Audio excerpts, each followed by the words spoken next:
Hello everyone and welcome to today's webinar. And before we get started, I do like to take you over a few items so you know how to participate in today's event. It promises to be engaging and we'll be having some breakout rooms and would like everyone to collaborate during the breakout rooms. Our speaker today is Dr. Carlos Ancora. He's an agile consultant, lecturer, trainer, and a facilitator. He's also a consultant at Lean Icon Technology and Training and an agile architect at Inro Technologies, building pharmaceutical products.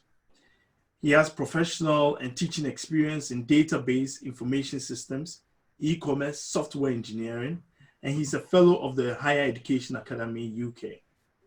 Currently pursuing his PhD at VIT in computer science and engineering. His area of research includes augmented reality, agile technologies, digital technologies in education. Before I hand over the mic to Carlos, I have a few housekeeping items to cover about this presentation. First, the webinar will be available and you'll be sent an email immediately within 24 hours after the webinar. The last time I said immediately, but I understood our team took some time to refine the webinar and make it available to all our attendees. Next, we would love to hear from you during the presentation. If you've got some questions, some burning questions, feel free to send them through. I'll be monitoring the question area and feel free to type your burning questions and I'll capture them and I'll send them over to Dr. Carlos so that he answers them. And we've also got agile consultants as facilitators who will be supporting. Do share as we go along on your social media. And we've got about 200 people registered. We know we can take 100 people today and we look forward to having a very wonderful time. So let's have a wonderful time. Our facilitators are myself, William Cosina, an agile consultant. We've got Daniel Cosina, a product manager and an agile coach, a pharmacist. And we've got Cyril Awere, an SPC RTE, and program consultant, trainer, and coach. And I'll hand over the mic to Carlos. Carlos, take us on a journey. Yeah, thank you very much for the introduction. But yeah, I'm not a doctor yet, so I'm just a student. Yeah, I'm still studying. If you call me a doctor now, someone will charge me for academic dishonesty. All right, sorry. I apologize for all this academics. Okay, so before we start, I would like to share a poll to take some responses from the participants. So William, kindly share the poll and... Okay, I'm launching the poll now. And I have launched the poll. Okay, so the poll says, as a member of the Agile Delivery team, which of these will be your preferred market research technique to get information or feedback from your customers? So you can select any one of them. Which of them would be your preferred technique?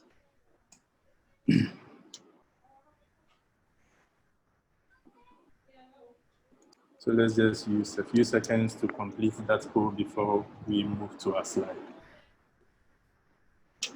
This is in light of COVID-19, Carlos, right? I guess. This is what? In light of COVID-19. I'm just, in terms of the options available. Yes.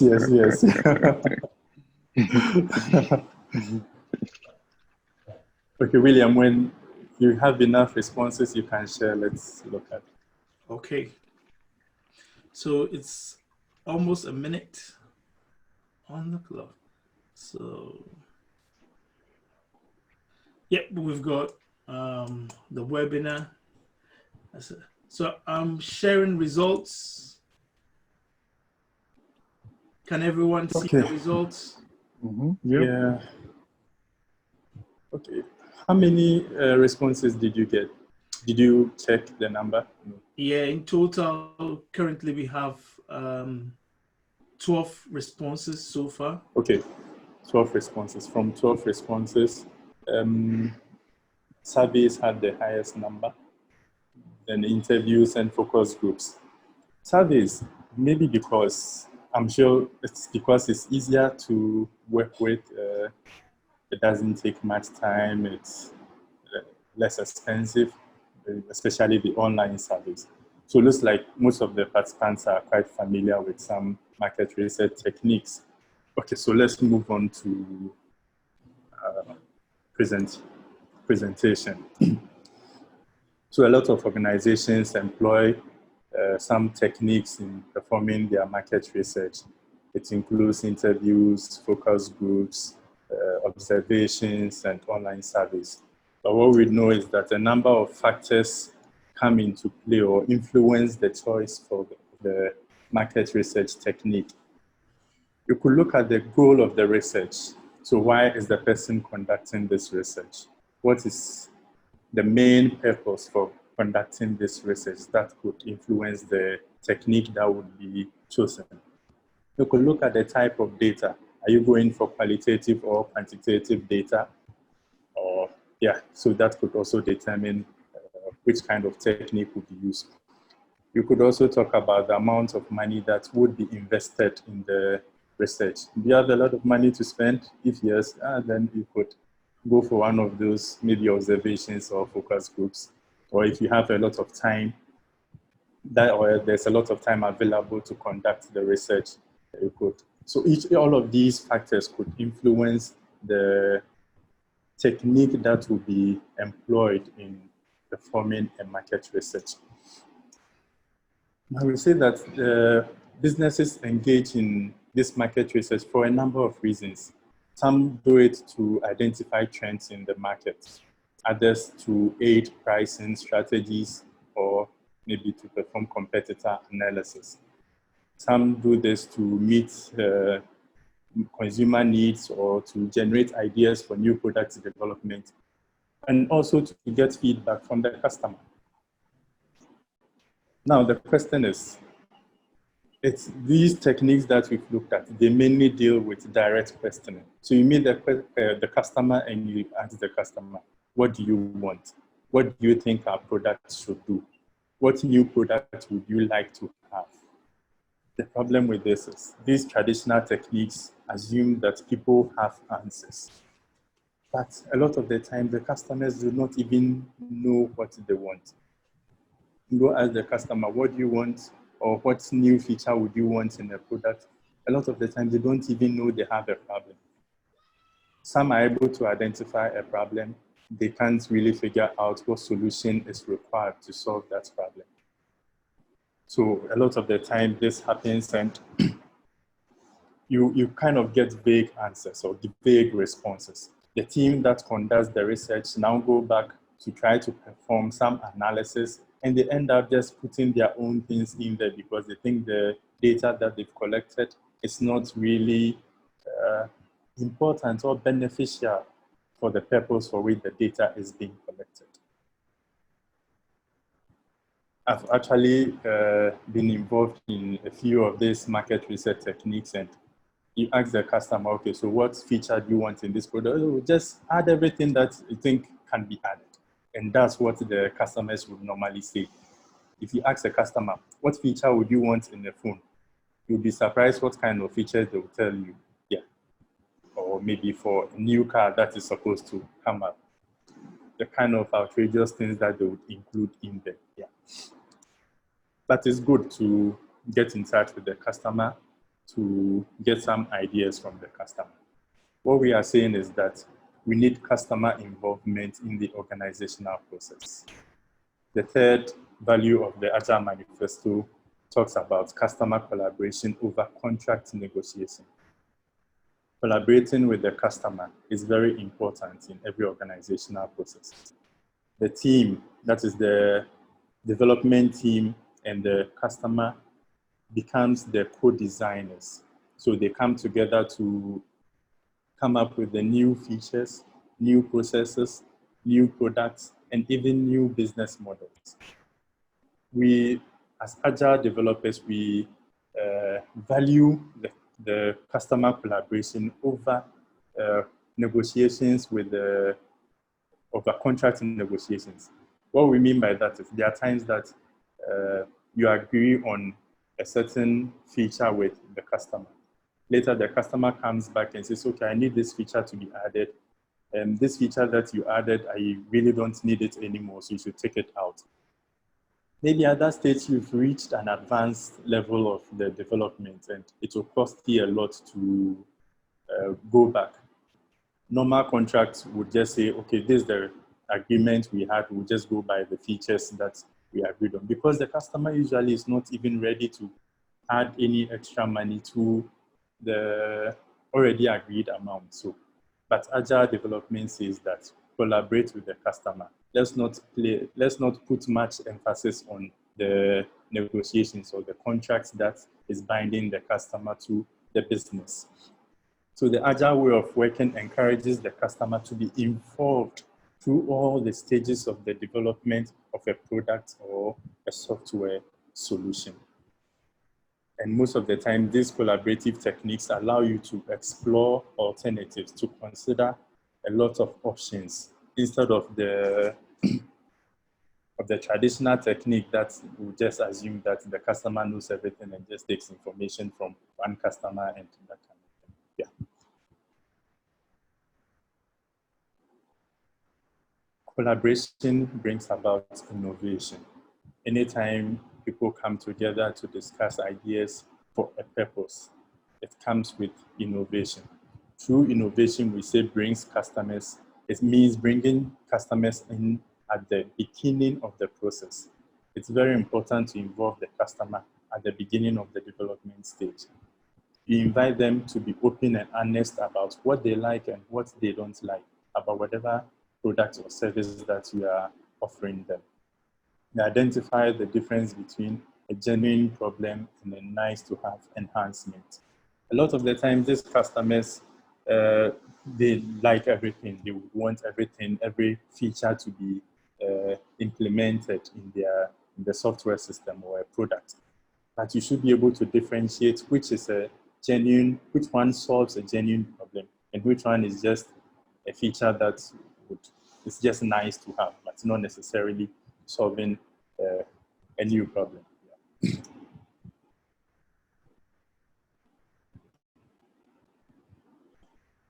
Now we go to the innovation games where we are coming to focus on engaging the customer. Innovation games, we say, is a set of collaborative frameworks that help teams better understand the customers and the stakeholders. What happens here? It creates fun ways that will allow the team, the development team, or the business to connect with the customer. It helps the customer to understand their needs better and also to work together. Now, there are new things that we'll be looking at or different games that we'll be looking at. So if you have any questions, you can just type it in the chat and we'll consider it whilst we go. So we'll be looking at a few of these games. Now, most of these games serve different purposes. So for example, if you want to get information from the customers about what problems they have about an existing system or service, you could use what you call the speedboat or the spider web to do that. You could proceed to get ideas about the solution that will be needed to solve those problems. You could use games like Remember the Future or give them a hot tap or a product box to do that. Sometimes in these sessions, you will have a lot of features that you are working with. Some of the features are near term, some of them are for the future. So you need to prioritize the features that you would use. You could use what you call the Prune the Tree, the 2020 vision, or buy a feature to do any of these. I once worked with a development team on Nro. Nro, you see there is a web platform or a mobile app that aims to simplify and improve the efficiency of the pharmaceutical and medical supply chains. So I'm part of the team that works on this system. What we do is we looked at solutions that would provide wholesale and retail pharmaceutical distribution. We look at medical equipment and supplies distribution system. We also look at work on healthcare technology solutions. And we employed some of these games in developing our products. Yeah, so for example, we use speedboats. We got the customers and we use speedboats to get their ideas about their problems they have with the existing medical supply chain system, what issues they had about it.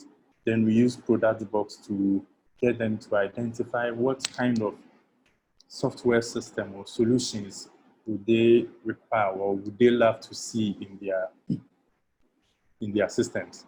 What kind of features would they like to see, or what solutions would they want in their product or in their software? We've got a number of features and we use Prune the product tree to look at, okay, so which ones would be necessary to work on now and which ones should be pushed into the future. Yeah. So these are some of, so we'll look at 3 of these innovation games. We'll look at how to play any of these, 3 of these games here. So so the experience with the Enroll team helped us to engage a lot with the customer. So there was a lot of customer engagement, which kind of gave the better communication between the development team and the customer. The customer was always giving feedback. Even when the team hadn't requested for feedback, they were always ready to give feedback on the products that we were working on. So in a nutshell, we became like partners or partners in the development process. We all work together, we all work collaboratively because we're using innovation games in the development process. So take an activity now and we'll go into a Jamboard and take a little activity. I'll post a link onto the chat and we'll try. The question here is, why is it important to maintain focus on the customer in an organization? So I'll share the link right now. We'll all go into.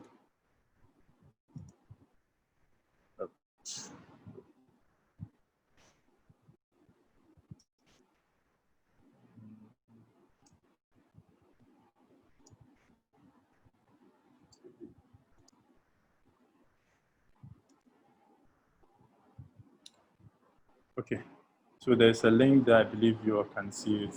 Click on that link and let's take some responses from the participants on why it is important to, it's anonymous anyway, so you join, nobody sees that you are the one typing anything.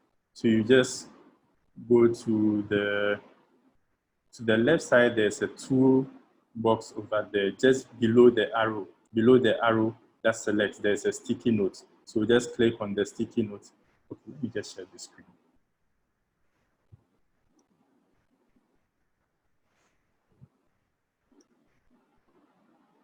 So there's a sticky note that would, when you click on the tool below the arrow box, you can just type your response over there and click on save. Yeah. So why is it important to maintain focus on the customer in an organization? Someone says the customer pays our bills. Yeah. Once is the one bringing the money, we need to focus on the customer. That would help the business to grow. Any other responses? Let's use just a minute to do this. Yeah. Okay.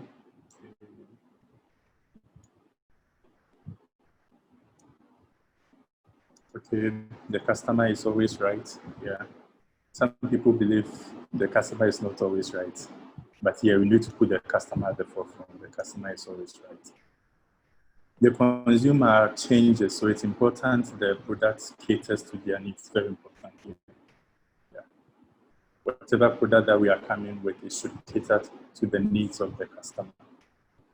Someone says we focus on the customer so that we deliver solutions that solve their needs. Yes, that's in line with this, almost the same thing as this. The customer is central to the product. Yeah, the customer is central to the product. It's a VUCA world. Things are changing very quickly and innovations are very quickly invalidated. Okay. Yeah. Any other responses? Just a couple more, then we'll go back to our presentation, so that we can meet the customer requirements very well. Okay. So even from these responses, we all agree that the customer is important in every organization. Whether you are delivering a service or you are selling some products, the customer provides us with feedback, very important, because the feedback is there to help us to improve on the services or the products that we are giving out. Okay, so other responses can go in there and I'll go back to the slides.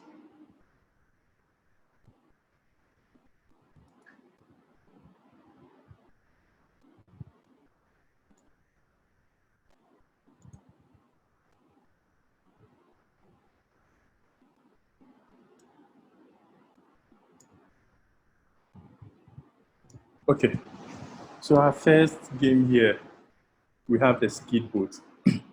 So what we are going to do is we are going to use a combination of a three-step process. The speedboat, prune the tree, and buy a feature. We are going to use that to empathize and address the customer needs. We'll start with the speedboat. So this game helps to identify what customers don't like about the product or the service. How does that work? We have a boat here. So when you meet with your customers, you have a picture of a boat or you draw a boat on the board or the sheet or the paper. You first need to identify what product or service is being offered, who is the customer, and what does the customer not like about the product that is being offered. Now this is a boat. It's on the sea. The wind helps the boat to move and to move quickly. There are anchors here which is preventing the boats from sailing. When we make the analogy, the anchors are like what is preventing the boat from moving forward. So you have a product or a service. The anchors are there to prevent the products from moving or from customers from using the product. Or maybe the customer is already using the product, but the anchor will prevent the customer from upgrading to a higher product that you are offering. So over here, what we do is the customer identifies what they don't like about the product and they list them here. And they also list the things that they think would improve the services or the product that is being offered as the wind. So sometimes they can just put it on sticky notes and put it around the anchor side. What are we trying to achieve here? We want to get the needs that don't meet the customer, the unmet needs. A lot of the time, the developers think that, okay, they have all the features in mind. But when they talk to the customers, they realize that, oh, there was some feature that the customer wishes for, but it's not having. So the outcome of this, you get the unmet need, and you get the features that the customer wishes for, and the pain points, the things that the customer doesn't like about the product. You get all of that from here. I hope you are following. So from the speedboat, we'll move on to our next game, that is Prune the Product. So we'll be having a breakout session using these games. We'll take a sample software solution and we'll build the features out of it. So in the Speed the Boat, we've identified the unmet needs. Now we need to shape the product to market needs. How are we going to do that? We want to shape the product to address the unmet needs of the customers. We have to capture the features, the epics that can be built to tackle their pain areas. So here we identify all the features that we need for the system. What do we do with the features? We draw a tree on a sheet, or we get a picture of a tree.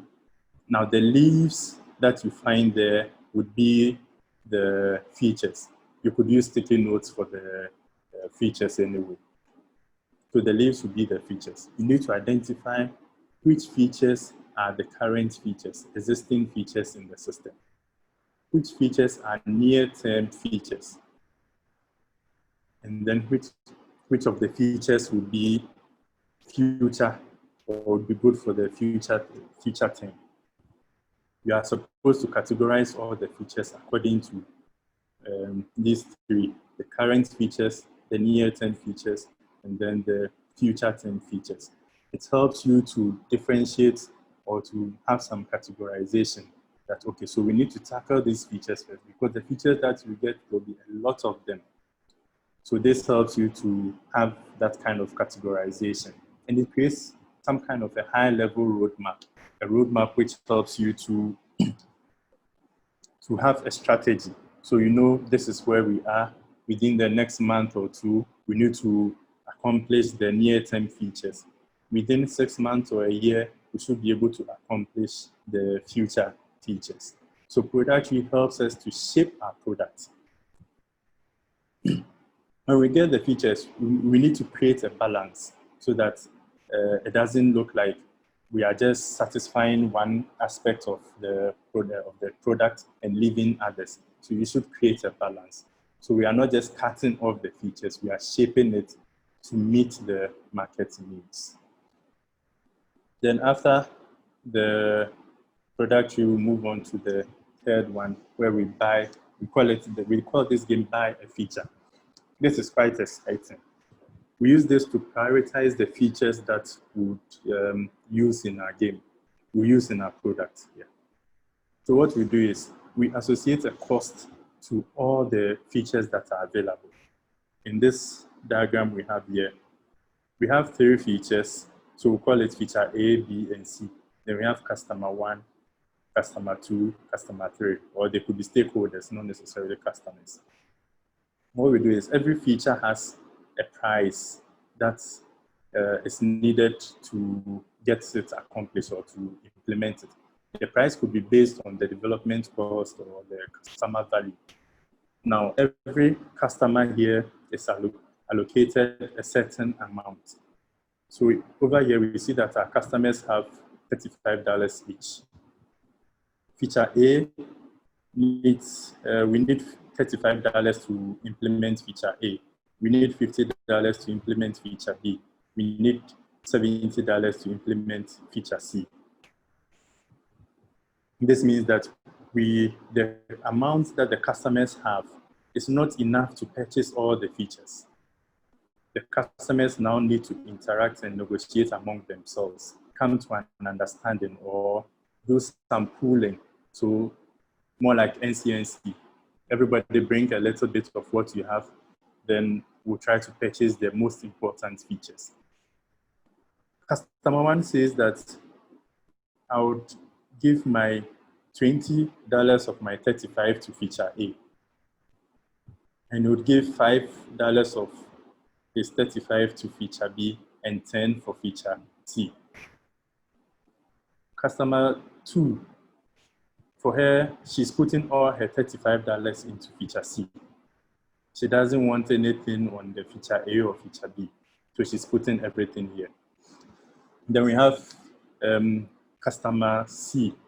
Now, customer 3, who also has 35 and is putting $10 in feature A, nothing in feature B, and $25 in feature C.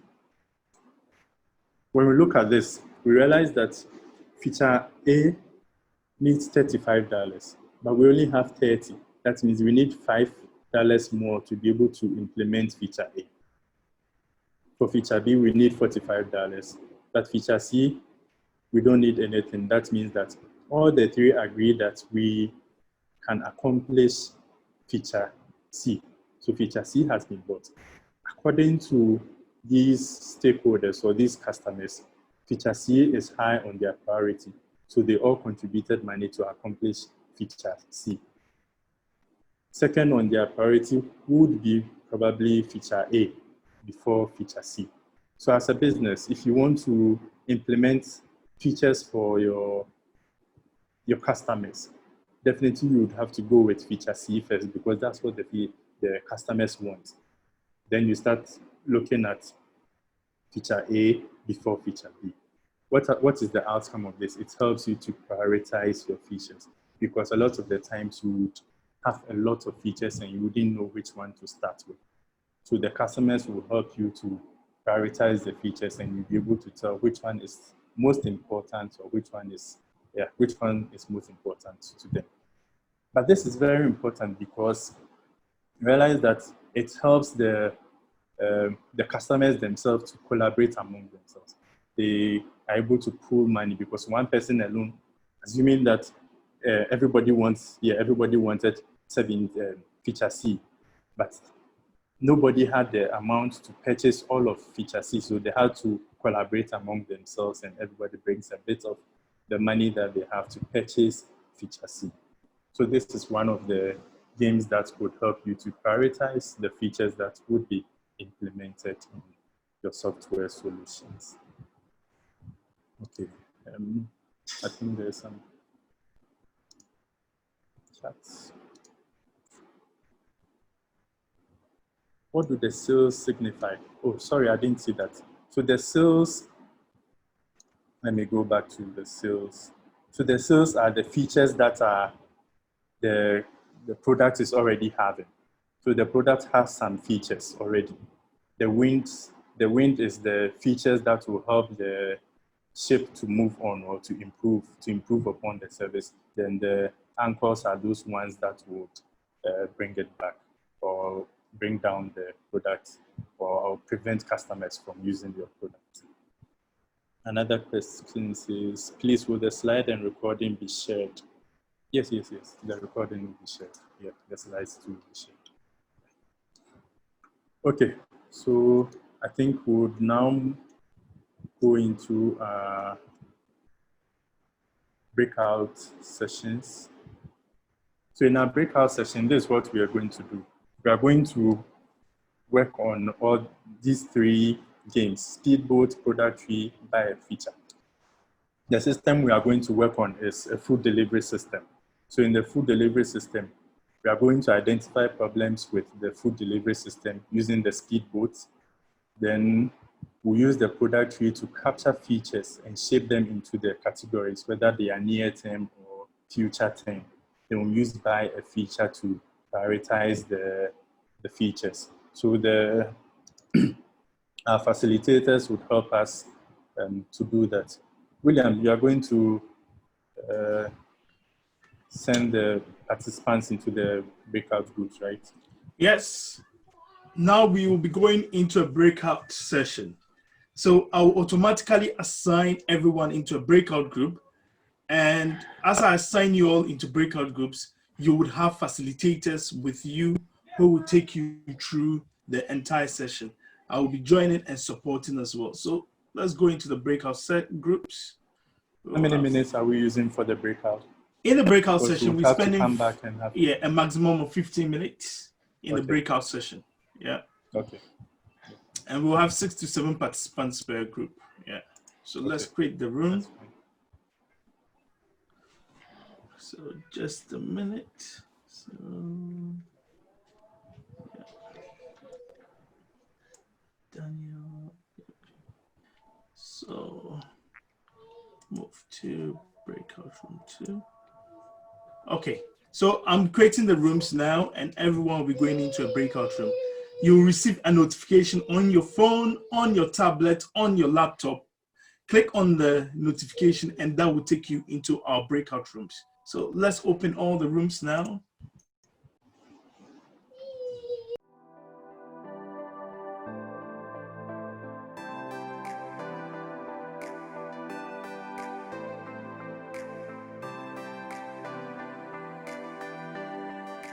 To wrap up the entire session. It's now 13:28. If my time. Are the other groups back? Yeah, they are coming back in a minute. Okay. Would you like the facilitators to wrap up the session so that? Yeah, I think the facilitators can just do that. And then as the session is meant to be an hour. Yeah. We don't want to go more than that. We'll start, right? Okay.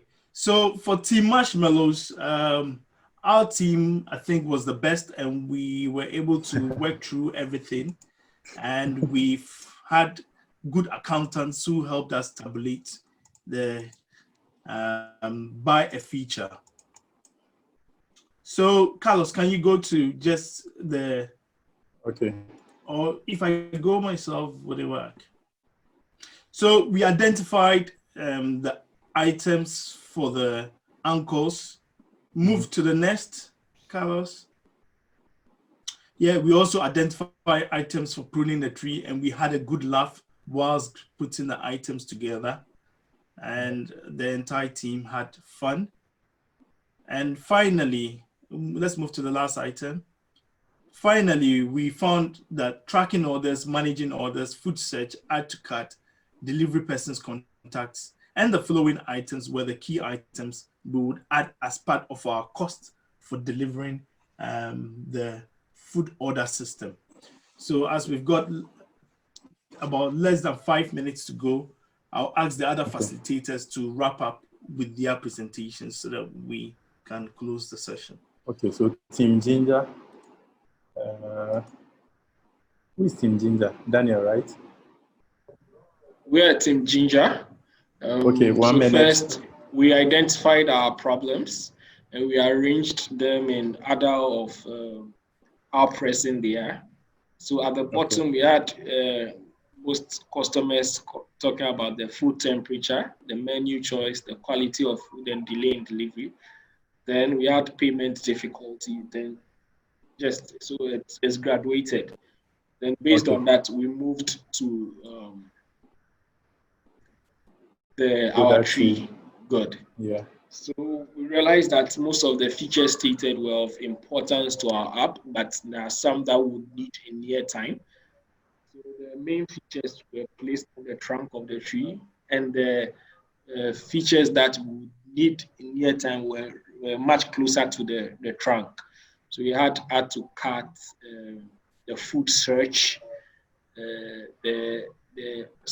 to the ability to schedule others and a delivery person's contact as the near-term features. So from the nature of the tree, you see it goes outward.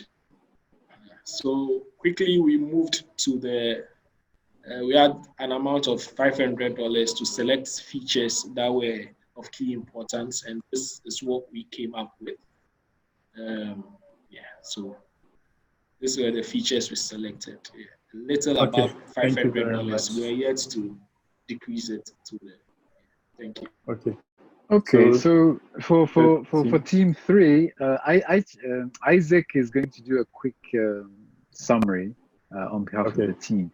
We didn't actually come up with a name. I didn't realize that we didn't mention at the beginning, so I didn't realize we were thinking of a name for the team. But never mind. So yeah, Isaac, please take it away. All right. So for us, in terms of like the speedboat, the issues that we kind of like highlighted, we looked at the delivery time. We kind of also like talked about pricing, and also like in terms of like some of the issues that it could potentially face was issues of customization and order on the system. Some of these systems we kind of like felt that this feature was something that we feel that we'll be able to need for the customer. Can we go to the next page, please?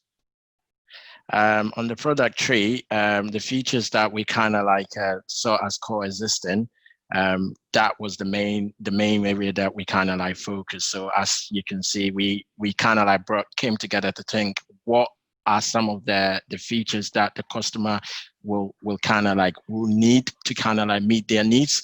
And the stuff that we kind of like agreed on was being able to search for food, which is a primary feature, GPS tracking, payment, and also having features like being able to add to the cart, having status update as your delivery is on its way coming to you, then also being able to kind of like assign others to a delivery driver.